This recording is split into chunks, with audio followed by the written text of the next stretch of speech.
Board PYQ जे आपण session घेतोय त्याचा आजचा आपला टॉपिक आहे बायनॉमियल डिस्ट्रीब्युशन, जो M2 चा शेवटचा टॉपिक आहे. याच्या आधी आपला टॉपिक झालाय प्रोबॅबिलिटी. ओके, ठीक आहे. आता पुन्हा जर तुम्ही त्याचे मार्क पाहिले तर ते मार्क किती आहेत? 5 मार्क आहेत. ओके, मार्कच्या वेटेजनी म्हणजे जर मार्क्स मध्ये पाहिलं तर तुम्हाला कमी वेटेज दिसेल. Same pattern as it is. कोणतं टॉपिक सांगितलं होतं मी तुम्हाला? प्रोबॅबिलिटी. ओके, हे असे टॉपिक आहेत ऍप्लिकेशन ऑफ डेफिनेट इंटिग्रेशन. का इथे तुम्हाला म्हणजे ह्या टॉपिकचा जर तुम्ही पूर्ण स्टडी केला तर तो साधारण 1 तासात कंप्लीट होतो. याचा अर्ध्या तासात कंप्लीट होतो. याचा सुद्धा तुमच्या अर्ध्या तासात कंप्लीट होतो. ओके, म्हणजे 30 मिनिट. 30 मिनिट म्हणजे जर तुम्ही इथं पाहिलं तर हे 1 आवर म्हणजे जर तुम्ही पाहिलं तर ह्या 2 तासात तुम्हाला किती मार्क मिळालेले आहेत? 14 मार्क. 2 तास अभ्यास करून 14 मार्क मिळवून देणारा टॉपिक येतला कोणताही तुम्ही सांगा. बरोबर. बरं, इथं तुम्हाला काय करायचे? PYQ. इथं पण काय करायचे? PYQ. इथं पण काय करायचे? PYQ. 90% पेपर तिथून येणार, म्हणजे सेम पॅटर्न येणार. बरोबर, म्हणजे 2 तास जर तुम्ही व्यवस्थित दिले तर तुम्हाला 15 मार्क मिळवून देणारे टॉपिक आहे. आलं लक्षात? ठीक आहे. म्हणजे इथं जर तुम्ही पाहिलं तर तुम्हाला हा अख्खा दिवस खाणार आहे, इथं अख्खा दिवस जाणार आहे. म्हणजे इथं दिवसातले तुम्हाला किती तास अभ्यास करावा लागेल? कमीत कमी 6 आवर. इथं कमीत कमी 6 आवर. मग एवढा वेळ करून तुम्हाला 9 मार्क आहेत, एवढा वेळ करून तुम्हाला 10 मार्क आहेत, आणि इथं 2 तास करून 14 मार्क. मग तुम्ही पहा कोणत्या टॉपिकला म्हणजे वेटेज कमी असले म्हणून दुर्लक्ष करून चालणार नाही. आले लक्षात? ठीक आहे, जाऊया आपण पुढे. सुरुवात करतोय आपण आजच्या आपल्या सेशनला. काय पहा, क्वेश्चन नंबर 1. 2025 आणि 24 ला सेम क्वेश्चन विचारला गेलाय. सेम रिकामी जागा विचारली गेली. पहा, सेम प्रश्न 25 ला जो आलाय तो 24 ला. म्हणजे मागच्या वर्षाचे पेपर करा, किमान 2 मार्क तरी पडतील. ओके, ठीक आहे. पाहता इथं, if the mean and variance of binomial distribution are 18 and 12 respectively, then n is equal to. तुम्हाला कोणाची व्हॅल्यू फाइंड आउट करायची? n ची. मीन तुम्हाला दिलाय आणि व्हेरियन्स तुम्हाला दिलाय. कोणाचा? बायनॉमियल डिस्ट्रीब्युशनचा. आता बायनॉमियल डिस्ट्रीब्युशन मध्ये मीन कन्सेप्ट पाहून घेऊया आपण आधी. बायनॉमियल डिस्ट्रीब्युशन मध्ये मीन काय असतो? मीन असतो n इंटू p. बरोबर आहे. बायनॉमियल डिस्ट्रीब्युशन मध्ये व्हेरियन्स काय असतो? NPQ. बरोबर. आता मीन त्यांनी दिलाय. मीन किती दिलाय त्यांनी? 18. मीन किती दिलाय त्यांनी? 18. जर मीन 18 आहे, n आपल्याला माहित नाही. ओके, NP तसंच, कारण n पण माहित नाही, p पण माहित नाही. इथे जर पाहिलं तर व्हेरियन्स किती दिलाय त्यांनी? 12. NPQ हे कुणीच आपल्याला माहित नाही. मग जर हे 2 पार्ट तुम्हाला दिलेले आहेत, ह्या 2 पार्ट वरनं तुम्ही काय करू शकता? ह्या 2 पार्ट मध्ये कॉमन कोण आहे? NPQ. NP कॉमन आहे. म्हणजे इथं जर आपण पाहिलं NPQ, याला जर मी NP ने डिवाइड केलं तर, म्हणजे व्हेरियन्सला आपण कशाने डिवाइड करतोय? मीन ने. म्हणजे थोडक्यात NPQ ला म्हणजे 12 ला आपण कशाने डिवाइड केलं? 18 ने. NP ला NP कॅन्सल झाला. ओके, इथं जर पाहिलं तर काय येईल?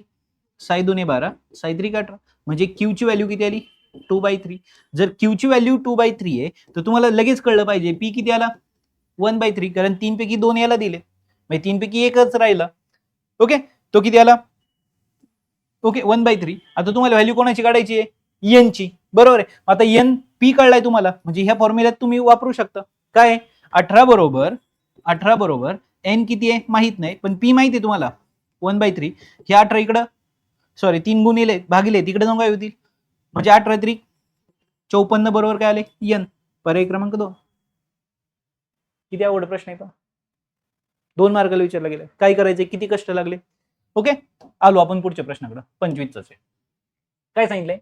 5 कार्ड आर ड्रॉन सक्सेसिव्हली. म्हणजे तुमचा सक्सेस काय? 5 कार्ड काढणं विथ रिप्लेसमेंट. रिप्लेस पण करताय. From a well shuffle deck 52 cards. Find the probability that. आता तुम्हाला प्रोबॅबिलिटी फाइंड आउट करायची. ऑल 5 कार्ड्स आर स्पेड, नन इज स्पेड. तो स्पेड आहे आणि तो स्पेड नाहीये. याची तुम्हाला काय करायची? प्रोबॅबिलिटी काढायची. ओके, मग आता इथं काय टोटल काय कार्ड किती आहेत? 52 कार्ड्स. आन्सर स्टार्ट झालं तुमचं. ओके, हे काय आहेत? हा काय झालं तुमचा? Sample space. बरोबर. मग आता याची सुरुवात कशी करणार? काय करणार? सुरुवातीला काय लिहिणार तुम्ही सांगा? सुरुवातीला तुम्ही काय लिहिणार? एक्स डिनोट काय? कार्ड इज स्पेड. एक्स तुमचा काय करतोय, स्पेडला काय करतोय, डिनोट करतोय. बरोबर आहे. आता तुमचा जो सक्सेस आहे, काय सक्सेस, काय तुमचा स्पेड कार्ड मिळणार ना, बरोबर आहे. आता spade card success is equal to, तुम्ही इथेही म्हणू शकता किंवा तुम्ही असंही म्हणू शकता, प्रोबॅबिलिटी. ओके, कोणाची, सक्सेसची, म्हणजेच प्रोबॅबिलिटी कोणाची, स्पेडची. ओके, इज इक्वल टू काय म्हणू शकता त्याला तुम्ही, पी.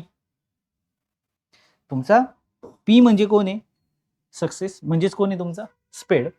याची व्हॅल्यू कशी काढणार तुम्ही, ही प्रोबॅबिलिटी कशी मिळणार तुम्हाला, 13/52. का बरं अशी आली, स्पेड किती आहेत, 13, टोटल कार्ड किती आहेत, इथे लिहा वाटल्यास, total card is equal to 52 cards. Okay, ठीक आहे. काय आली याची प्रोबॅबिलिटी, 1/4. देअरफॉर तुम्हाला काय मिळेल आता, क्यू. काय क्यू, 1 मायनस पी, म्हणजेच काय आलं, 1 मायनस 1/4, म्हणजे काय आलं, 3/4. बरोबर. टोटल एक्सपेरिमेंट तुम्ही किती वेळा करताय, 5 वेळा. कार्ड काढणं असं किती वेळा करताय, 5 वेळा, कारण 5 कार्ड्स ड्रॉ, 5 वेळा. म्हणजे एनची व्हॅल्यू किती आली, एन कळला, पी कळला, क्यू कळला. मग आता तुम्हाला काय करायचंय, फक्त प्रोबॅबिलिटी फाइंड आउट करायची.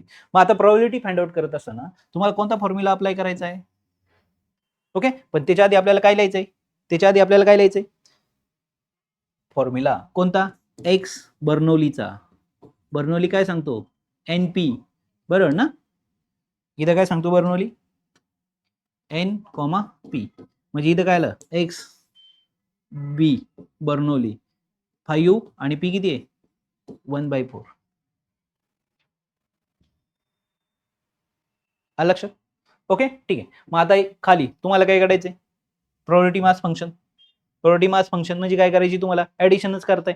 मास म्हणजे काय, तुम्ही ऍडिशन करता. ओके, मग प्रोबॅबिलिटी मास फंक्शन काय, प्रोबॅबिलिटी मास फंक्शन काय, प्रोबॅबिलिटी मास फंक्शन सांगू शकता, एक्स काय, प्रोबॅबिलिटी मास फंक्शन लिहिताना काय लिहिणार आहे,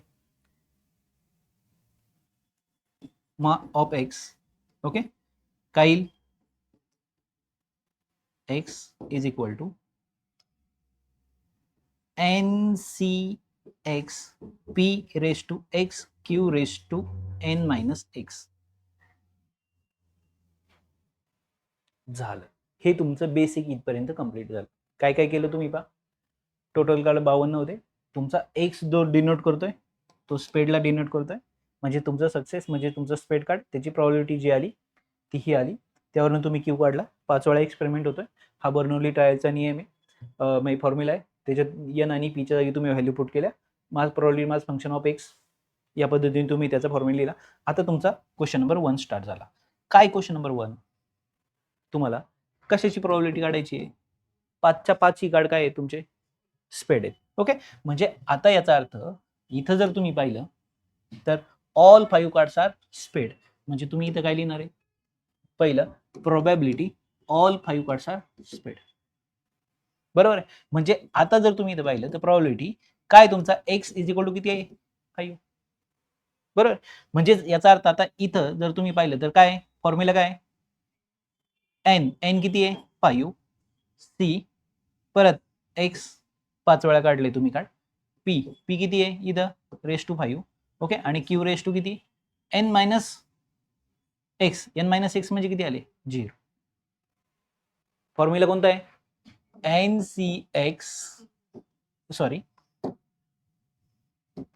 P रेस टू एक्स आणि Q raise to N minus X. मग आता इथं N टोटल एक्सपेरिमेंट किती वेळा केला, त्यापैकी तुम्हाला किती वेळा पाहिजे, बरोबर आहे. P किती वेळा पाहिजे, आणि इथं ह्या दोघांचं काय करता तुम्ही, सबट्रॅक्शन. ह्या दोघांचं सबट्रॅक्शन इथं 0 आहे. म्हणजे आता इथं NC चा रूल माहिती आहे तुम्हाला, ओके. NC एन जर असं असेल तर उत्तर काय लिहितं तुम्ही? बरं, म्हणजे आर ची व्हॅल्यू एन एवढीच झाली ना. Formula actually N C R आहे, पण आर ची व्हॅल्यू एन एवढी झाली. बरोबर, म्हणजे याचा फॉर्म्युला काय? N factorial upon R factorial N minus R factorial. या फॉर्म्युल्याचा आपण वापर करतो इथं. मग या फॉर्म्युल्यानुसार इथं व्हॅल्यू किती आली? 1 इंटू 1 पी किती आहे? 1/4. याचा इंडेक्स किती येणार आहे? 5. आणि इथं 3/4 याचा इंडेक्स किती येणार आहे? 0. म्हणजे इथं काय आलं? 1 इंटू 1 अपॉन 4/5 इंटू इथं काय आले? 1. म्हणजे फायनल आन्सर 1/4/5. म्हणजे इथं 1 जे काय उत्तर असेल ते तुम्ही लिहू शकता. हा झाला तुमचा फर्स्ट क्वेश्चन. आता तुमचं सेकंड क्वेश्चन काय दिलंय? तुमचं सेकंड क्वेश्चन ओके, नन स्पेड नाहीये. ओके, प्रॉबिलिटी नन इज तो स्पेड नाहीये. बरोबर आहे, म्हणजे तुमची प्रॉबिलिटी कोणाची काढायची? एक्स इज इक्वल टू काय? 0. एक्सची व्हॅल्यू तुम्हाला 0 घ्यायची. आता बरं, एक्स तुमचा जर 0 आहे तर आता ते इथं लिहूया आपण N N sorry 5 total experiment 5 त्यापैकी 0 घ्यायचंय. पी इथं 0 आलं आणि क्यू रेस टू किती आलं? 5. म्हणजे इथं याची व्हॅल्यू परत किती आली? 1 का 5? 1 का 5? 1 आलं लक्षात.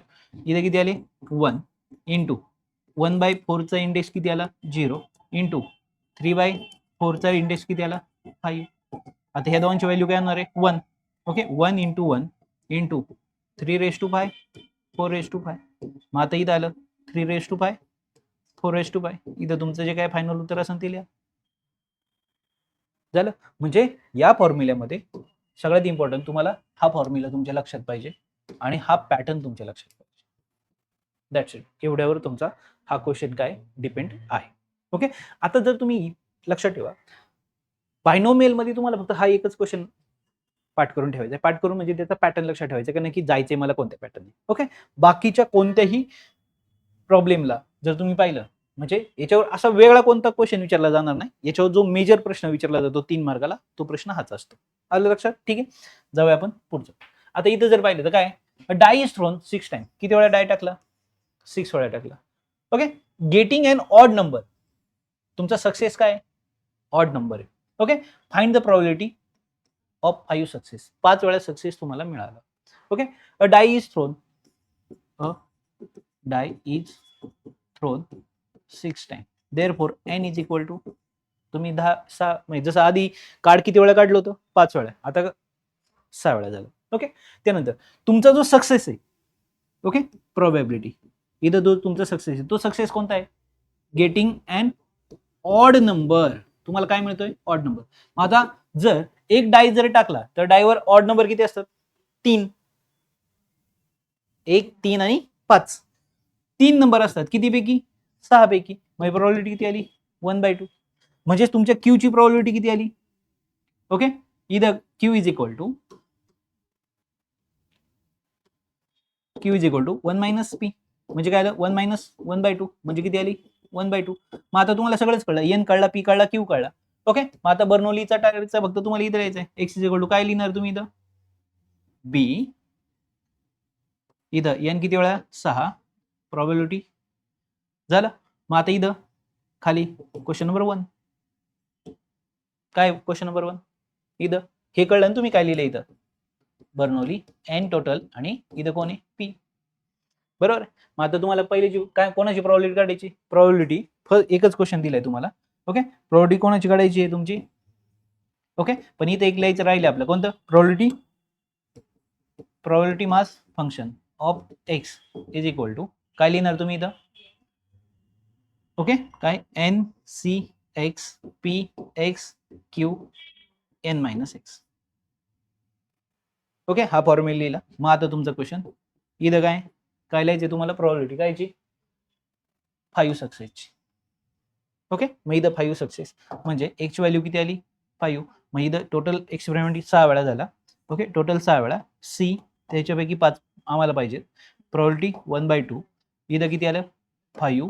ओके, त्यानंतर इथं किती आले? परत 1/2 आणि ह्या दोघांचं सबट्रॅक्शन म्हणजे किती? 1 झालं. आता 6 आउट ऑफ 5 म्हणजे व्हॅल्यू किती आली इथं परत? 6. आलं लक्षात? ठीक आहे. इथं किती आले? 1/2 इंटू 1/2 झालं तुमचं उत्तर. कॅल्क्युलेशन करा तुम्ही. आलं लक्षात? Okay done. म्हणजे एकच प्रश्न आहे पहा, ज्याची तयारी तुम्ही 25ला केली तो 24ला आला. म्हणजे थोडक्यात 24ची आणि 25चा क्वेश्चन काय झाला, सेम झाला. आता इथं जर पाहिलं तर काय करायचंय तुम्हाला, इथं काय सांगितले त्यांनी, let the probability of mass function of random variable X be, इथं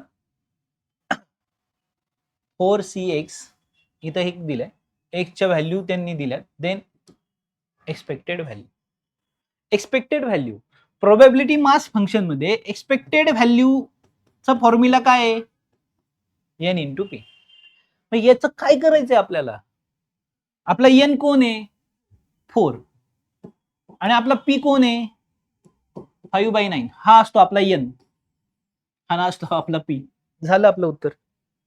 काय आलं 20/9. मग एवढं काय दिलंय, आपल्याला वाटतं याच्यापैकी काहीतरी करायचं, आता जरा घोटाळा दिसतोय, काय नाही, उत्तरावर तुम्ही फोकस करा. म्हणजे जर तुम्ही पाहिलं तर परत हा प्रश्न एनपीचा कुठं होता 25ला होता, आलं लक्षात, मग एनपी परत आलं. Okay done. त्यानंतर एनपी 24ला पण होतं का, कारण 24ला आणि 25ला एकच क्वेश्चन विचारला गेलाय, सेम क्वेश्चन, रिकामी जागा जी विचारली गेली ती सेम विचारली गेली. म्हणजे एनपी आणि पीएनक्यू म्हणजे एक्सपेक्टेड व्हॅल्यू आणि व्हेरियन्स कोणाचा, प्रोबॅबिलिटीचा, हा कुठं कुठं आला 23, 24, 25 सलग विचारला गेला, आलं लक्षात. त्यानंतर बर्नौली, ओके कुठं आला, तिथं पण आला, आणि बर्नौली इथं पण आला. बघा 23ला पण आलाय, 24ला पण आलाय आणि 25ला पण आलाय. किती सक्सेस पाहिजे तुम्हाला, 5 सक्सेस पाहिजे. अ डाईस थ्रोन किती वेळा केला तुम्ही, 6 टाइम. म्हणजे सेम परत प्रश्न विचारला गेलाय, परत काय विचारला गेलाय, ऑड नंबर, परत किती वेळा सक्सेस पाहिजे, 5 वेळा. म्हणजे परत हाच क्वेश्चन कुठे विचारला गेलाय, आलं लक्षात. म्हणजे क्वेश्चन ही बदललेला नाही, आलं लक्षात, सेम क्वेश्चन. त्यानंतर जर तुम्ही इथं पाहिलं तर काय दिलंय तुम्हाला, Bernoulli, NP, expected value 6, variance find N आणि पी. मला वाटतं हा तुम्ही क्वेश्चन आधीच सॉल्व्ह केलेला आहे, बरोबर आहे. काय दिली, एनपीची व्हॅल्यू, एक्सपेक्टेड व्हॅल्यू काय आहे, ओके, म्हणजेच काय म्हणतो आपण त्याला, एनपी, म्हणजे इथं किती आले 6, बरोबर. काय एनपी, एनपीची व्हॅल्यू कळली, बरोबर आहे. त्यानंतर व्हेरियन्स ऑफ एक्स काय 4.2, म्हणजे सॉरी याच पॅटर्नने आपण लिहून घेऊ, एनपी पी क्यू, ओके. काय इथं 4.2 is equal to N P Q. मला वाटतं एन याला डिवाइड केल्यानंतर तुम्हाला कोण मिळतो, पहिल्यांदा क्यू, क्यू मिळाला का तुम्हाला कोण मिळतो पी, आणि पी आणि मिळाला का तुम्हाला कोण मिळतो एन. हे फक्त याच्यात रिसबस्टिट्यूट करा, माहिती तुम्हाला करायचंय कसं, वाटल्यास नसन कळलं तर पहिला प्रश्न जाऊन परत पहा. ओके ठीक आहे. त्यानंतर आलो आपण 22ला. काय विचारलं गेलंय, अ fair coin is tossed 10 times, म्हणजे एन किती वेळा, 10 वेळा. Find the probability getting an most 6 hidden. जास्तीत जास्त किती पाहिजे, 6. जास्तीत जास्त 6 वेळा पाहिजे. याचा अर्थ कुठून चालू झालं, 1 2 3 4 5 6, बरोबर आहे. किती वेळा करायचे तुम्हाला, 10 वेळा, बरोबर. म्हणजे तुम्ही 1 मधून कोणाला मायनस करू शकता, पहा 1 ते 6 जणांची ऍडिशन करण्यापेक्षा, 1 ते 6 जणांची तुम्हाला ऍडिशन करण्यापेक्षा तुम्ही काय करू शकता, 7 8 9 10 मायनस करू शकता. दॅट्स इट, संपला विषय. म्हणजे आता इथं तुम्हाला काय वापरायचंय, आता तुम्ही इथं जर पाहिलं तर काय, पहिल्यांदा काय लिहिणार, uh okay, a fair coin is toss 10 times, therefore N is equal to 10. त्यानंतर इथं प्रोबॅबिलिटी काय आहे तुमच्या, सक्सेस, काय आहे तुमची probability, success is equal to कोण आहे, probability getting at most 6 head, म्हणजे सक्सेस काय तुमचा हेड, सक्सेस काय तुमचा हेड आहे, success is equal to head. म्हणजे काय मिळाली तुम्हाला प्रोबॅबिलिटी 1/2. कॉइन आहे ना, हेड मिळणं म्हणजे काय असणार प्रोबॅबिलिटी, हेडची प्रोबॅबिलिटी 1/2, म्हणजे क्यूची प्रोबॅबिलिटी किती आली 1 मायनस पी, म्हणजे 1 मायनस 1/2 म्हणजे किती आली 1/2. म्हणजे तुम्हाला एन कळला, पी कळला आणि क्यू पण कळला.